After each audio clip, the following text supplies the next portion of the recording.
right? Because I love food, but I don't want to know how the sausage gets made. See, you don't. But You like the after results of food. you guys don't. You Sam the other day. you too. guys I wouldn't like the cheese. I like the exactly. cheeseburger. I I don't want want to see the something cow now. get murdered You guys to wouldn't make like, that made my you burger. wouldn't like catching and cleaning what you eat. Fuck no. I've done it No? before. It's amazing. No. I had sea urchins out of the sea. When they take the sea urchin, you cracked it open. No, I'm not. Raw? Yeah, raw. You a different type of nigga. I ain't That gonna was hold the freshest thing you I've had Puerto in my Rican? life. Puerto Rican, yeah. Damn, you real Puerto Rican. You real Puerto Rican. My brother used to fucking get the octopus too. He used to do all that stuff. He used to like. Now, yeah, you hang raw, I out can't to do it. dry. You put it on a clothing line. You like hang out to dry. nah, It's bro. like this in the wind, like that. Yeah. That's too creepy You for gotta me. let it out, and then Like, you give me gotta my heat food it up. dead and Dead, processed, processed, and ready. and fried, and I'll be That's alright, just sick, fam. man. Like, can't be doing that. But we are out to get some locks after this. Well, you know, now I will say this. Now in the age of you know, with the internet and everything, you can really do anything you want to. I've seen people transform their bodies, you know, in 6 months, be like skinny and small, and then from watching workout videos, That's the Like that alien dude. bro. I'm What? a You ever seen that alien dude? What? Where he bleached his skin black. He cut his nose in. He cut like his mouth open. yeah, he did looks all. like a fucking reptile. Oh yeah. And he has these sounds. He goes. But it's like, why? What do you mean? people do And a he lot can't of. get hired. They had him on. Why would you hire him? People magazine. He was saying like, I can't find a job. People do. Where a can he? lot. no He could be for. shit, He like, could work for the look at you. circus. That's a circus. It's the only job you could get looking like that. Or, No, Rip- that, you know or what? Ripley's, believe it or not, my nigga. Like this. Look, I'm all for people making their own decisions. Whatever makes you Nah, happy. I'm not. Some people shouldn't. Some people shouldn't be given that responsibility to make their own choices. But also because I'm not the one that's gonna be in charge of deciding that. I'm all Shout out for. to Britney Spears. Oh yeah, no, shout out to Britney Spears. We love you, Britney. We love you, Britney. Love you, Britney. You don't let them do that to you, girl. Yeah, no, not at all. You live your life. You get married. You have kids. Have more kids. You be liberated the way you wanted to. Full autonomy. It's full autonomy. But I mean, I'm a fucking product of the internet in the sense of like, nigga, most of the shit that I learned through YouTube or Me too. just fucking Me too. up. Me you too. know.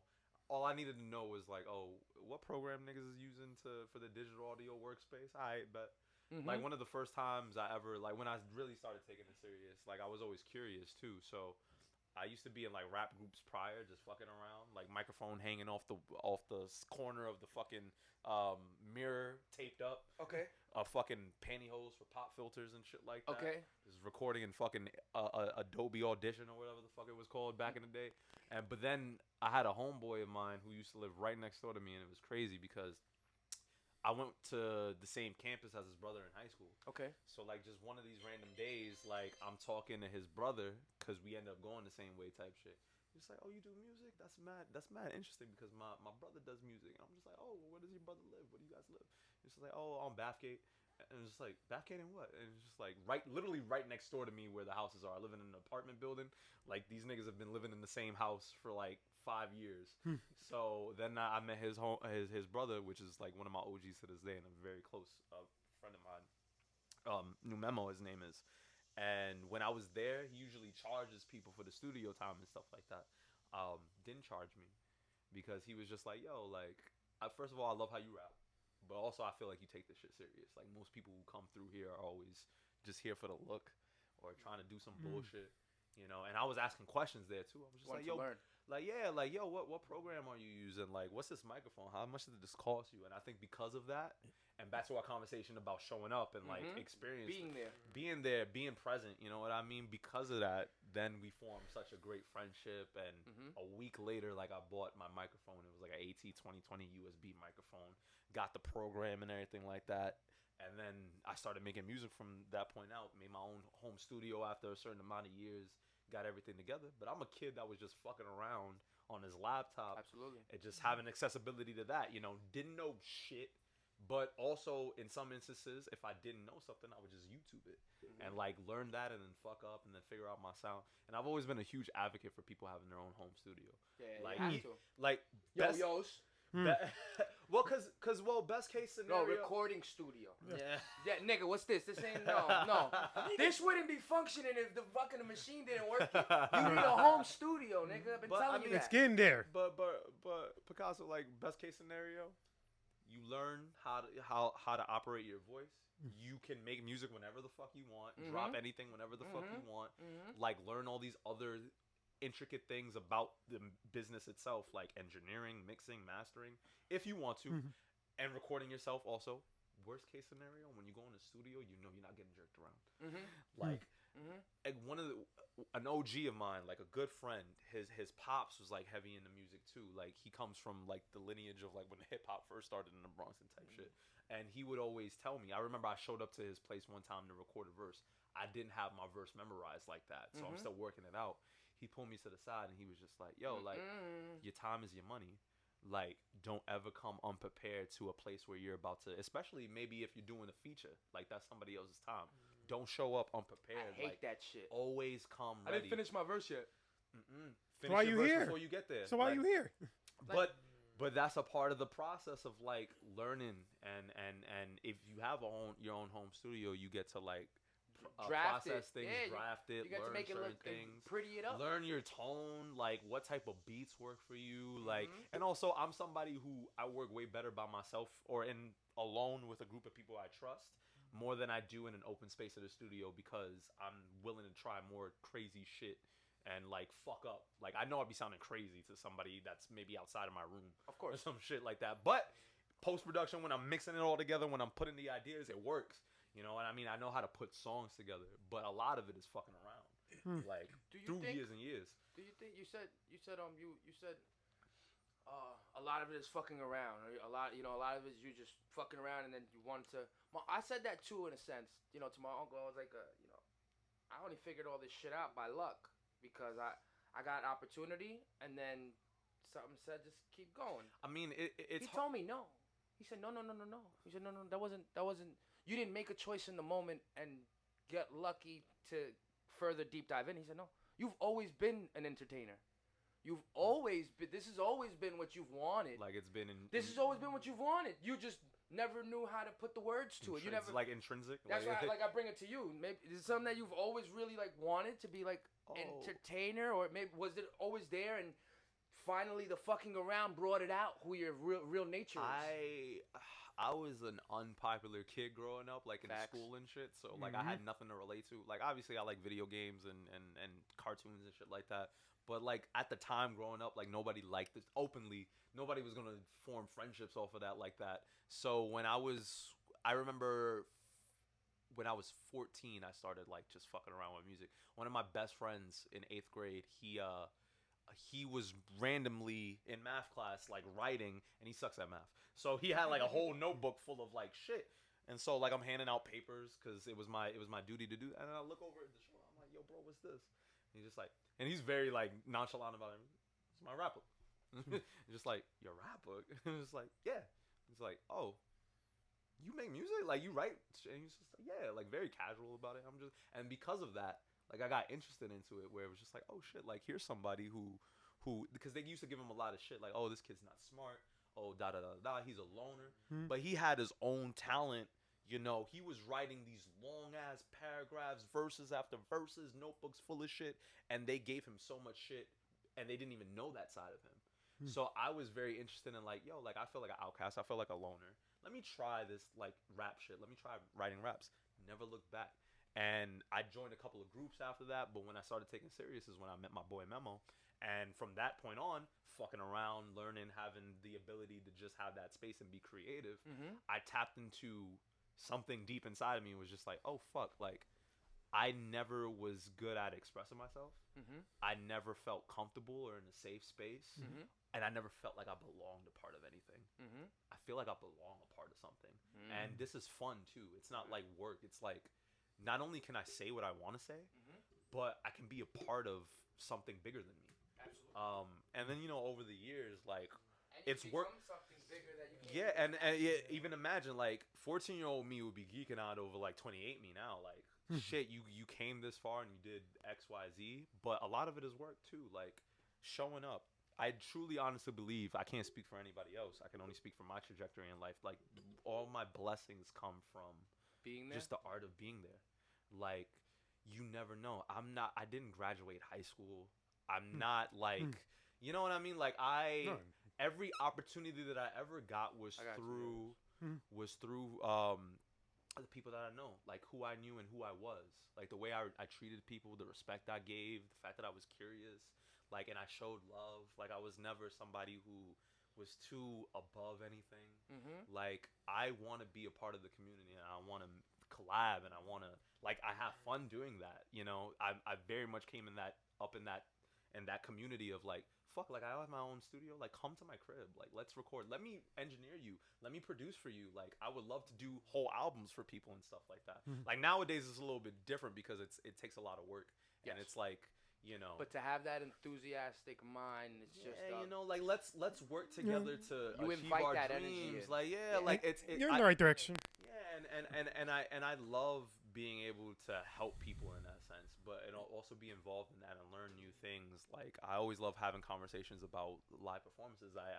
Me and Picasso were talking out there where it was just like, yo, like bro, like I love studying the fact that you have these openings and like this middle part and like the closing section of it all. Like it's theater almost. It's entertainment. It's like because you want people to walk away with an experience. Yes. I hate it when people play the wall. I know sometimes, and play the wall means like come to a show where you paid money for and end up just like, A lot of artists do that. you know what I mean, or just chilling. And it's just like, yo, like they're there like their friends are there for them. They're not there to support. or maybe you're just shy and you're a wallflower. So I think it's my job to do my best to get you involved in this, to let you know that this is an entertaining, happy, safe. Like you spent your money. Let's go have fun together. Like, you may not know me at all, but let's like vibe. Like, you know what I mean? Like, let's enjoy ourselves while we're here, because time is another value and an asset. You know what I mean? Even if you didn't pay money to come in here, like let's enjoy ourselves.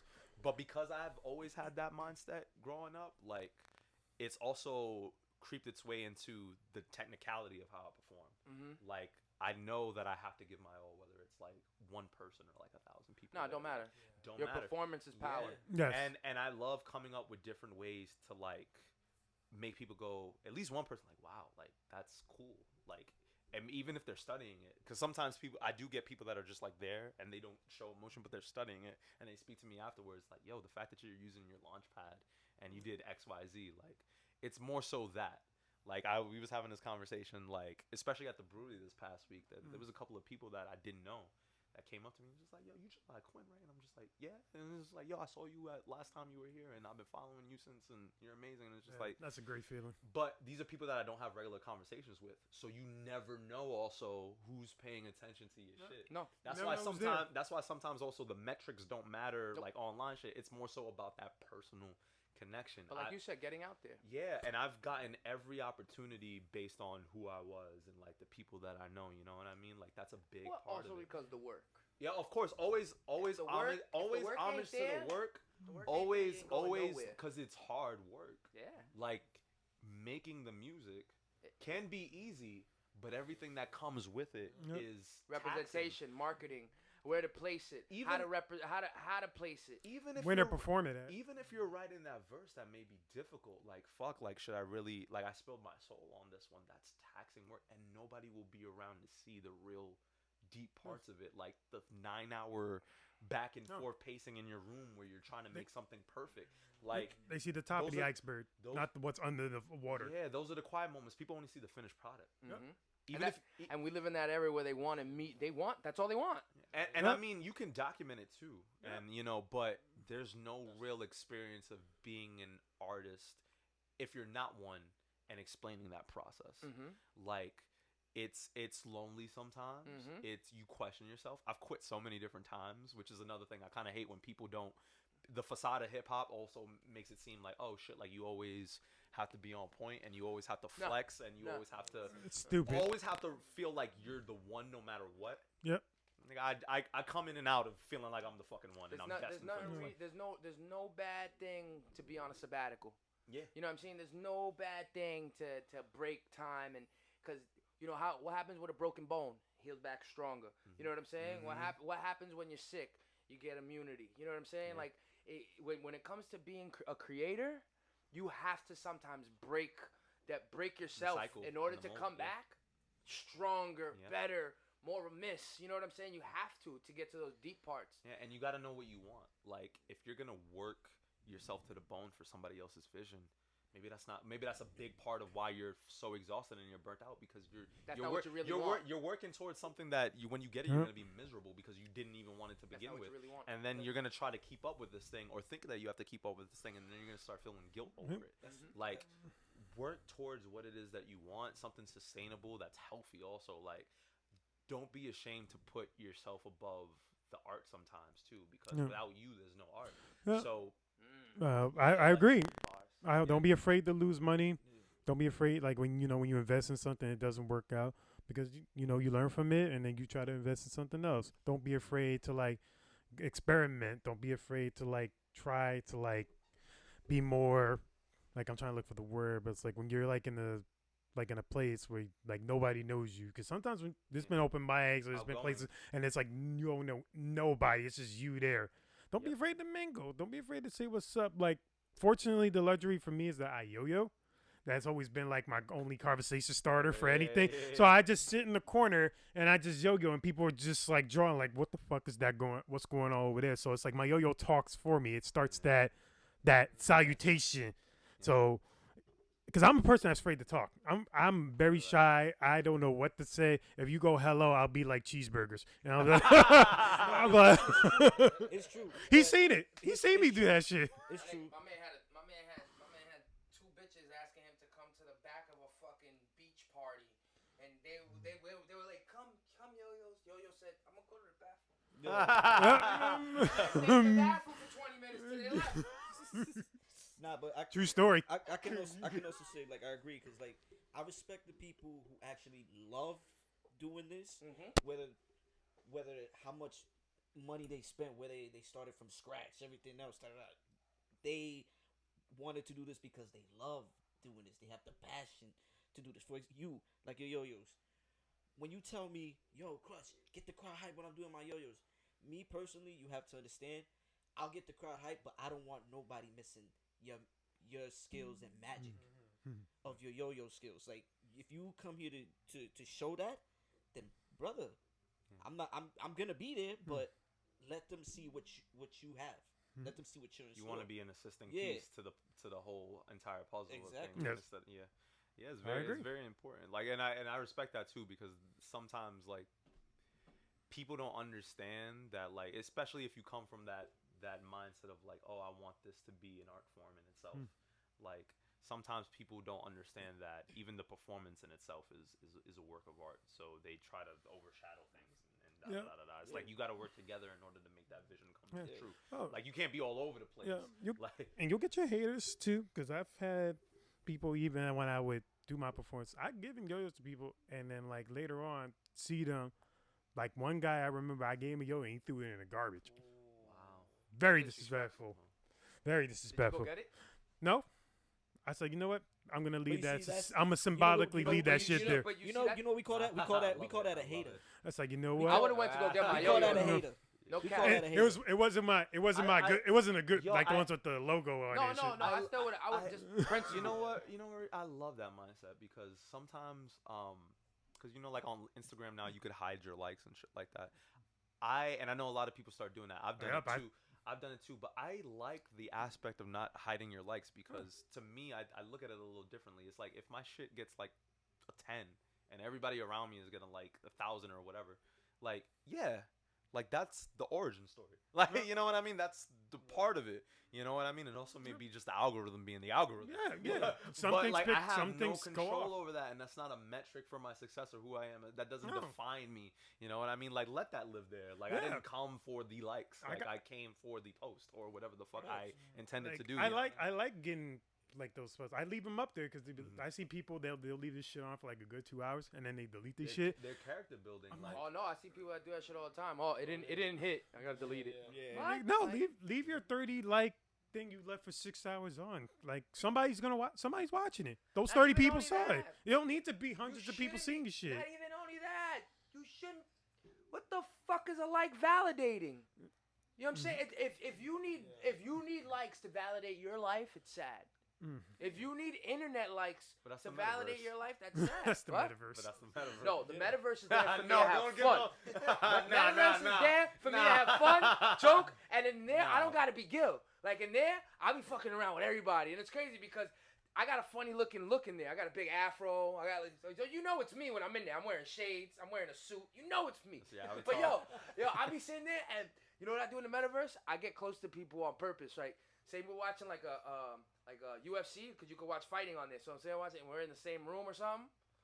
I'll look their direction and they'll look mine and I'll wave like a creep from a distance. And they won't give me no wave. Don't say hi, no nothing. So when they look forward, I just get closer and then I go back again. And I get closer. That's mad Until funny. I'm in their face. Hey, you don't say hi. And then it turns out they have the microphone off. Oh, I'm sorry, I have my microphone off. But they're nah. It's supposed to be meant to have fun. I haven't bought no property there yet. You understand? I haven't bought no property in there yet. Buy property in the Yeah, you can buy property in the metaverse. You can build a world like. I'm sorry, I can never get behind any of this shit. Yo, There's a guy named Brian Redband. He turned his whole I room. bet there is. He turned his whole room to a green. It's like a green screen room. And when he goes into the metaverse, he has a little suit with the dots on it. He be sitting with his homies, all having conversations about the world, and they're all different parts of the world. But they look exactly like themselves. Yeah, let me not shit on it. I always think there's good for in everything, but it's just like I'm so skeptical. Because it's still brand new. It's still brand new, and then it's gonna be monetized probably soon, and then there's gonna be. With every good thing, there's gonna be something horrible that comes along with it. And that's a very pessimistic way of thinking about it, but it's true. Like, I just don't put that much stock in the internet. And then also, who are the niggas that are making it? Like Mark Zuckerberg and shit. I can't. I saw that Batman movie with Jim Carrey when they don't put the fucking thing on, you start sucking out their thoughts and shit. Yeah, nah. Like I put not that much stock in that shit. So, but also that's a little bit of the older. Like I'm becoming the old head. We're the new old heads now. Yeah, eventually we are. We're gonna be the old heads at some point. Eventually we are gonna be the new old heads. I'm a fucking technology geek, B. Anything brand new, I gotta. But you know what's even crazy about that? Like sometimes I'll try to apply all the little tricks that I learned when I was younger on the internet, and it's just like it's a different world out there. Even when I'm around like my kids at school, like kindergarten through 5th, like they be saying shit and putting me on to shit, and I'm just like, yo, fam, like. Like I feel so out of the loop. We talk about Disney films and shit like that. Like I'm forced because I'm a school aide, so sometimes we put movies on for them when it's like shitty outside and they can't go outside. But every some odd 30 minutes, like we switch classes, so we're watching the same fucking movies, like the school aides, it's from the beginning, constantly on loop. And I'm watching these new movies, and I'm just like, I don't understand how the fuck you can sit here and watch this bullshit. Yeah, but to them. They love it, and it's just just like, oh, that's your that's your love swan song story of like what you're gonna tell the things, the nostalgia you're gonna look back on that's gonna make you feel happy again. I would be the fucked up teacher, like put on The Exorcist. I'll put a better example too, like wrestling. We all grew up loving wrestling, Stone Cold, trash Rock, now, Triple H, Trish Stratus, like he says, puppies out everywhere. No, I said it's trash now. He said Trish Stratus. I said Trish Stratus. But and like now, I'm here and there with it. Yeah, I'm here and there with it. But like my godson, he'll watch it, and he'll see and you see these other wrestlers now doing shit that the wrestlers we watched never did. Yeah. And it's like. But now it's like it's not. It's whack. I'm not gonna lie. I miss when Stone Cold used to come out talking shit. But I feel like stun the boss, drink a beer, and get the fuck out. Now it's not like that. But I feel like a lot of that is nostalgia based. Like I'm a huge fan. Like I'm about to go to see AEW in like the next couple of weeks. They're coming up. Yeah, they come to Arthur Ashe Stadium. Yeah, they coming to Queens. Shout out to AEW. I saw them the first time they were at Arthur Ashe, and it was fun. too. And shout out to Vince fucking all the women. Nah, man. Listen, man, that man, yo, you know that man did not want to leave that office. You know that man did not want to leave that office. Then he shouldn't have used WWE money to pay for his bribes. He should have used his own money to pay for his bitches. He did. They saying that he here's the shit. Here's the shit. He's company money. That's why they fired people. It's a tax write-off. He did use company money. That's expensive. He did use company money. And it's like you got to understand you taking money away from your wrestlers' pockets too. Nah, that company is so well lined that like it didn't. I don't think it made a dent, but it made a moral dent. But you got to understand, it's been around more than 50 years. Oh, yeah, from the grandfather from the great grandfather to the Yeah, and grandfather mind to you- the father to now the daughter. At one point, there was like 20 different types of WWEs in like the 80s, and Yeah. Like Vince territories. McMahon's father was buying all them shits. Like, yo, Yeah. come over here, I'm gonna buy that. He He bought like territory after territory Yep. after territory. But I get the sentiment of like it's not the same, but also like I feel like a lot of that. I'm a huge nerd for this, so we can talk like in depth about this. But I think it's different now too. Like I used to be. The reason why I went to AEW shows outside of it being brand new was because I was interested again, and I'd never been to a wrestling show before. I used to love. Like I never went, but you guys remember like WWE New York, Yep. like, where they had that Yeah, whole yeah, entire yeah. real estate in fucking Times Square where they would do shit. I'd never been there like as a kid, and my mom knew I loved wrestling shit, but she never took me to those places. I mean, granted, it was also expensive, I heard, but like I never got to experience it live. All my life, WWE fan, would have loved to go to a WWE event. As of recent years, because they come to the Garden very often, would not even consider spending money. But I think now that like Vince is gone and shit like that, like I would love to actually experience one now. But like an AEW show, I saw wrestling for the first time live last year at the Arthur Ashe Stadium for AEW. My mind was blown. Like it's so fun being in those environments and shit like that. But the kids now, like that's the same way we used to feel about that coming up. They feel exactly the About our same shit. way. They feel it, yeah. And They it's just feel a it. different because we're older, so we view it differently because we have a lot of more And information. don't get me wrong neither. I respect of what is going on now because like you said, I became a fan now too. Roman Reigns doing some like him and his cousins. That whole acknowledge me trouble. He ain't gotta say no three words. He could come in here, Bronx, New York, acknowledge me, tribal chief, and pass the mic to Paul Heyman, and then Paul Heyman's talking and shit. Then his cousins, it's you be like, I hate this motherfucker, but I love How it. you call you? That's what you call cutting a promo. Yeah. That's the best promos. Also, and I guess this ties into everything we've been talking about just in general. Like right now, you got Chris Jericho have millions and millions of fans singing his theme song when he comes out, whether he's a heel or a face. He comes out, you got the whole crowd singing his song, bro. I sing it when I'm in my house too. When that man comes, I don't give a fuck. I blast my TV. Judas in my mind. I go crazy. Judas in my mind. I go crazy when that song come on. But also we had the luxury as kids of not having the information that we have now. Yeah. So we love things based on just how we experience them and not the intricacies The of anything else. genuinity in it. Now we have too much information and we're older, so we look for it. Like, you know, like I think that's a huge part of the reason why we spoil our feel own about surprises. the reason. Like sometimes Yes. we'll even look back and we'd be like, yo, like maybe this wasn't as great as I thought it was, but it's because we're also looking at it with like, you know, We're different looking at it in a different perspectives. mindset. Like, You know, and you're spoiling everything for us. Da, da, da, da. But it's still fun to watch. Yeah, of course, but I think like at least for me, like when I watch things like that, when I try to enjoy like entertainment shit like that, it doesn't have to be wrestling, but I try to not think too critical about it. Like I try to be there and enjoy it for what it is because I know if I think too critical about it, I'm gonna find ways to nitpick it apart and ruin my experience of why I'm there or why I'm watching it. You know what I mean? Like let me just grab a beer with the homies. Let's And all just get enjoy the moment. Let's just watch a fucking pay-per-view and like let's chill. Like Just that's enjoy cool. the moment. I ain't gotta pick apart everything that I see and like dissect it. So I saw yesterday's pay per view, and it was Oh, I dope. saw yesterday. It was dope. I'm not gonna lie. Today's pay per view too. Yeah, I know. AEW's is Yeah. has a pay per view tonight. Chicago. CM Punk. I really want to watch it. Like, CM Punk. I don't know if he wins the title or not, but yeah. well, we'll see. We'll see. As we come to our conclusion, I wanted to ask what's next for the end of this 2023. We're in month 9. It's 3 months left, damn near. Your recent Fox What's and King signee. Yeah. I want to know all the major plans y'all doing. Have you reached your? Have you reached any goals thus far? Do you have any goals left to complete for the year? Or what's next for you? I'm really not like that much of a goal bit. Like I don't write my shit down. I know what I want to do. I know kind of where I want to be, and I think in 2023 I really want to focus on doing more shows. Oh, there's my dog coming. Oh, we got a special Don't hit guest. the cameras. Thank Special you. guest. Yeah, Thank you.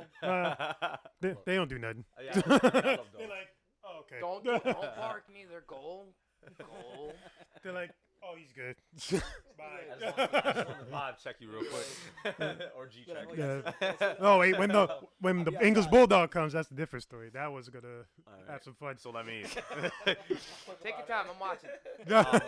Nah, but in 2023, the goal is to do more shows. You know, build that fan base. I really feel like I'm starting from square one. Like I want to keep that mindset of, you know, not having the ego involved. Slow but steady. Gotcha. There's an album definitely coming out because since the pandemic, I was working on 2 projects. I've kept one in the tuck for maybe by the time we decide to release it, it's going to be like 3 years that I've had that in tuck. Oh, But, 3 years in the tuck. Yeah, well, you know, also it's not like super hip hop. I am rapping on there, but a lot of it is very pop, R&B, melody, heavy based, like all produced by me. But it's gonna be an experience. It's called Boys Cry. Okay. So I really want to dig deep into some of the lessons I wasn't taught growing up, like the vulnerability and what it means to like grow into being a man when you didn't have a man around, like and all the things, and maybe even some of the standards for like how men are supposed to operate. Like you don't necessarily fit that mold, and like what it means to navigate that into your adult years, where you know there's no real positive male figures to look at, like, you know, and navigating through that space and what that looks like, the vulnerability aspect of it, you know, like how do you navigate through depression for the first time, you know? How you even bring up depression? How do you even talk about your feelings and like, is this okay? How do you take know when breaks? you're depressed? Yeah, like, you know, mental health has always been a big thing of mine. Like I've suffered through it a lot, and pulling through it, and you know that's why I'm a big like I talk about success a lot, like because I think a big way to be happy is like, you know, narrow your field of success. Like don't try to cookie cutter format it for everything that you want to do. Like literally try to do your best to find out where you fit in the world and what will make you genuinely happy. So a lot of that, I love being on stage, so that's a goal. You know, more shows, bring more people in, have more experiences that way, travel a lot, release this album, have people love it, sing along, and then reevaluate in the next after the fact. After you did everything, assess everything. I mean? See where we can go from there. But I'm very much of the mindset of like I'm starting from square one. Like I want to have the odds against me. Yeah, you're starting from square one with a different mindset now. Yeah. Like let's hustle. Like let's treat it like it used to be. It's like a baby that can walk. You know what I'm saying? know, and I'm super grateful. I'm super grateful. This is my cousin over here, but he's a part of the Fox and King. Him and Fernando and Jax. And very many more people who are a part of that whole entire community, and I am the new assignee of the Fox and King. Shout out to that. So there's a lot of positive, fruitful things I'm looking forward to that we're gonna do our best to apply and work towards and make it so that way when you do come to a show, you get a whole entire experience and you know level up. So and time will tell, but the work will tell even harder. Fact. Yeah. I agree. Time will tell. Work will tell even harder. I like that. So, again, I appreciate you for being here, man. Of course, I found you this has been a very enlightening interview. They'll just talked about a lot. About an hour that was mostly sex stuff, but it's cool. But it was bigging up the sex workers. Shout out to you. Shout out to the sex workers right here. Keep doing a good job. Keep doing a good job. Again, please. Take a pat you on your ass. It's a job, also, you guys. Like, please like and subscribe to all the insanity right here. This is What's Up, Everybody podcast. I'm Richard Burkhouse. That's G.I. the character. Yo. That's Chris Sice. Yo. That's July Quin. Yo. That's the one and only Chris from the Fox and Kings. Yes. And if you want to, wait, where can we find you? We could put all that in the Fox and the King Inc.com. Oh, right here. We got it on this board right here. Here you go. Just hold it up. Is this right here? See that? Is that good? Is it good? Yeah, it's good. At July Quin. At July Quin. It's underscore Inc. At the. It's the underscore? No, not you. No. But yours is Fox and the King underscore Inc. Yeah, at Fox and the King. I'll have all that in the description. Yeah. I'll have all that in the description. There you go. Oh wow. King It's actually a lot of. Let's go. Have Have a good night, y'all. Mess me up.